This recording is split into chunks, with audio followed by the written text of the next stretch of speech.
What is up, you guys? It's your girl Kayla, and I'm back with another video. As you guys can see, if my channel name didn't already pop up, it should now. Yes, we do have a new name. We are now Pineapple Mommy instead of Ebony's Life. Long story short, Ebony's Life was me 4 or 5 years ago. I was going in a completely different direction, and I just didn't feel like Ebony's Life is where I'm at in life right now. As y'all do or don't know, pineapple is that symbol for infertility in our community, and you guys know I have endometriosis. I just had my fallopian tubes opened, was not comfortable, and that's downplaying it quite a bit. So anyways, our new name is Pineapple Mommy. We're going to be talking about fertility and parenting and having babies. So I figured that name is just so perfect. Also, I love pineapples. If you ask my friends, I'm addicted to pineapples and cranberry juice. They know this. So yeah, you guys, welcome, welcome, welcome. If you are new here, welcome. If you are returning, welcome. I appreciate every single one of you guys. Now, let's get into it. So, this week, we're going to be continuing our conversation from last week when we discussed the maternal mortality rate. If you have not seen that video yet, go ahead and watch it after this video. It'll catch you up. You'll know the data and all that other great stuff. And I do want to have this as a miniature series, so I may have another video or two about this. I think it's so important for us to be prepared when we're going in to have our babies or getting any kind of medical help.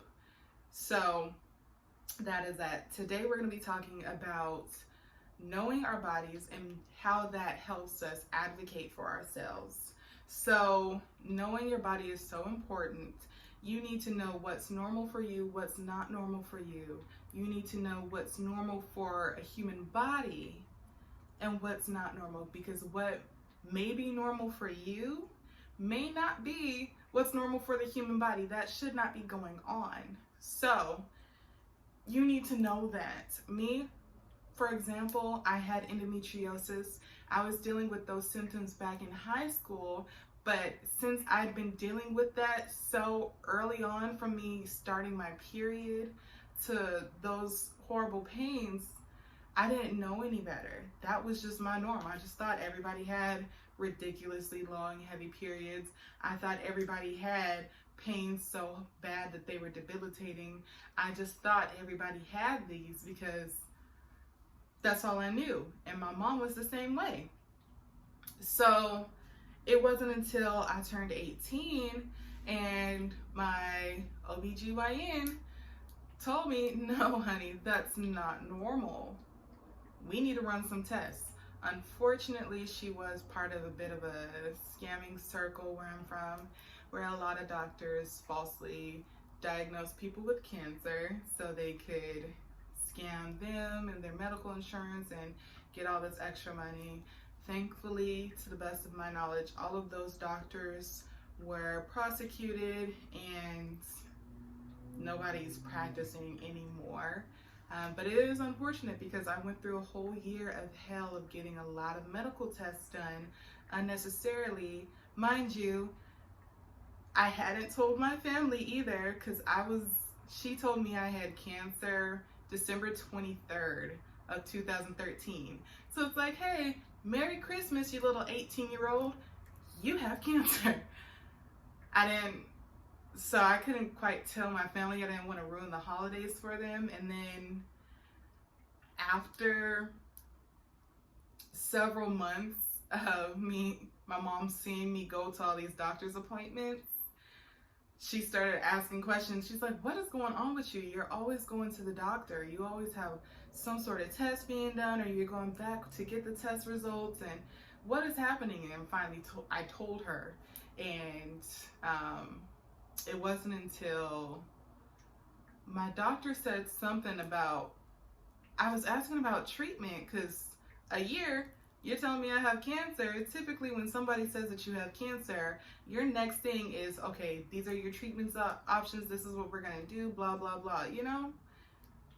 But instead, I was running all these different tests, which were expensive and exhausting to the point where my job even cut my hours because I was always having to cancel work for these appointments.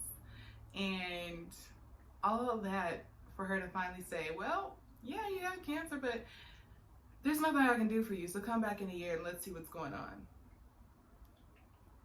That's what got me to get a second opinion.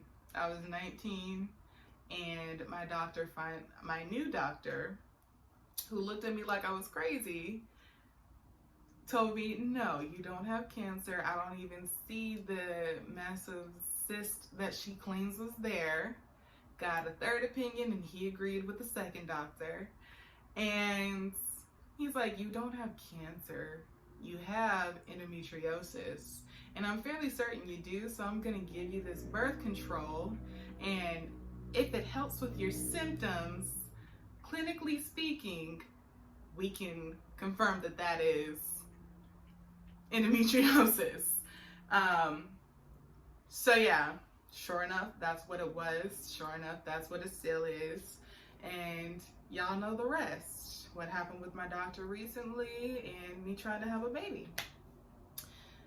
All of this goes to say, you need to know what is normal for your body. You need to know what is not normal for the human body. You need to know what your patient rights are and how to speak up when your patient rights are being violated. So patient rights, it's a long list. It is a bill of patient rights. It is long, but I'm gonna tell you these three major themes for it. The first one is informed consent. And what that's telling you is what your condition is, what this condition means for you, what your treatment options are, what are the risks, what are the benefits, which way do you want to go with this? Do you want one of these treatment options or do you want to forego treatment? What do you want to do? That is it. If I'm missing any of that information when I'm presenting to you what's going on with you, I'm violating that. If I don't tell you that there is a holistic way that you can treat this condition that is much safer with very minimal side effects versus me giving you this company's pill that I'm getting kickbacks for because I want to get more kickbacks, I'm violating your patient rights. If I'm not even going to go there. I was going to give another example, but that's how we lost our dad. What was I going to say? If I don't properly inform my patient of what their condition is and what their options truly are, I'm violating their rights. Period. And it doesn't even just end at that. You need autonomy. That's that second portion of it. It's something that we even talk about here in the field of psychology, where our clients, our patients, you guys, we have the right to know what's going on and we have the right to decide what we want for our lives. So when you have your birthing plan, that's an act of autonomy. You know exactly what you do want, what you don't want, and you have a right to choose. Me, my ideal birthing plan is for me to have a home birth, water birth, delayed clamping of the umbilical cord, and just all these different things. That is it, with a midwife and my circle around me. That is my perfect world. Now, obviously, on the flip side, you never know what's going to happen in your pregnancy. So if I do need to go to the hospital and get an epidural, or I need to go to the hospital and get a C-section, something like that, a episiotomy, please, Lord, don't let me get an episiotomy because I don't want snip in my hoo-ha. It's just going to be what it's going to be. But you have to make sure that your patient is given that ability to make that decision for themselves. Obviously, if something happens and the baby is in danger, there comes a time when y'all need to step in and not think so much of me, but think about this child that you're trying to bring into the world. So, with that being said, those are the first two: informed consent and autonomy.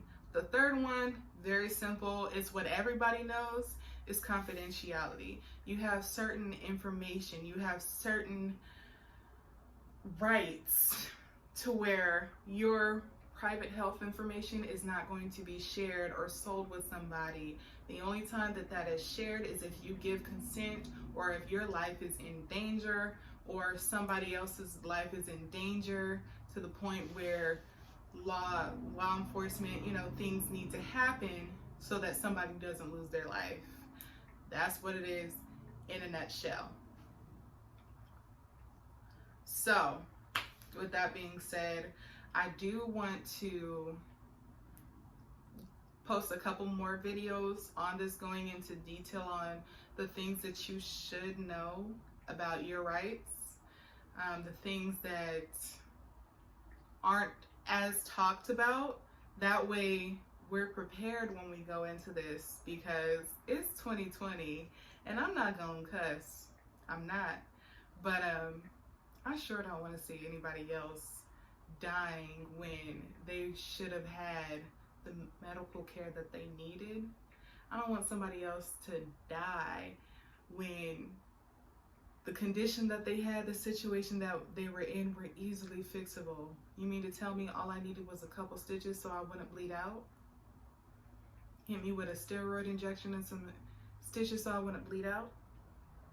Let's not do that. Let's make sure that we have a plan in place and we are informed and our team is informed. And what I mean by team, I'm not talking about your medical team that's gonna rush that baby off and warm them up and do all this cute stuff and blah, blah, blah. I'm not talking about your medical team. I mean your village, your people around you. My team looks like my mom and a couple beloved people in my inner circle that are going to be acting as my doula, and my midwife. That is my team. My midwife, I'm so happy. I'm so happy. Not only is she opening up her own birthing center, but if something were to ever happen to where I can't give birth at home or her birthing center, say I have a high risk pregnancy and I have to deliver in a hospital, I know what hospital I want to go to. I know that my OBGYN delivers at that hospital quite regularly, and if she's not able to deliver my child, which as we know is the case the majority of the time, it's very rare to have your OBGYN deliver your child, I know that my midwife provides doula and Montrese services, so she can either go in and act as my doula and be my advocate, or she can go in and act as my Montrese, which is basically what my OBGYN is going to do all the way up until delivering the actual baby. That is when the doctor at the hospital will step in and deliver that baby. That's their thing. Maybe it's because of liability. I don't know for sure. I'm assuming it's just because of legal liability purposes, but knowing that I have her there in case something like that happens is really great, because I know if something happens to my baby, I know if something happens to me, she's going to be that other medical professional in the room to make sure that we are okay. I don't have to worry about bleeding heavily and my mom not know what's going on, my doula's not know what's going on, my doctor not caring to pay attention, my nurse is not paying attention, and me dying and leaving my child here by theirself. I know that I'll at least have her there who knows how to check my baby, make sure we're okay. She'll stay there after the birth and make sure we're okay.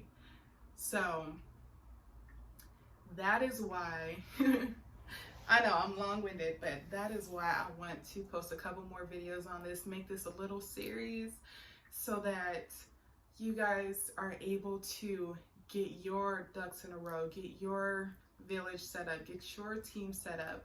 That way you're properly protected and nobody should ever have to go into the labor and delivery room scared or panicked. I want us all to be able to go in there feeling like the lioness that we are and be able to give birth and feel safe and secure even in COVID season, because that's what we deserve. Nobody should ever have to go to the hospital feeling afraid of whether or not they'll make it out, of whether or not their baby is going to make it out. So that is all for that for now. Thank you guys so much for tuning in. If you have any questions or any information that you would like to add, go ahead and put them down below. If you have anything that you want me to touch on in this mini series, let me know down below, because there's probably things that I haven't even thought of yet that should be addressed, or it may be things that I have thought of and are going to be addressed, and it'll just make sure that I can go into better depth on that as well. And yeah, don't forget to like this video, subscribe, and hit that notification bell, and also share with your friends and family. Let them know what we're doing, because you never know, they may be looking to become a single mom, or they may even just be going into fertility treatments or something, and we can share that information with them so they're not going in blind. And I will see you guys next week.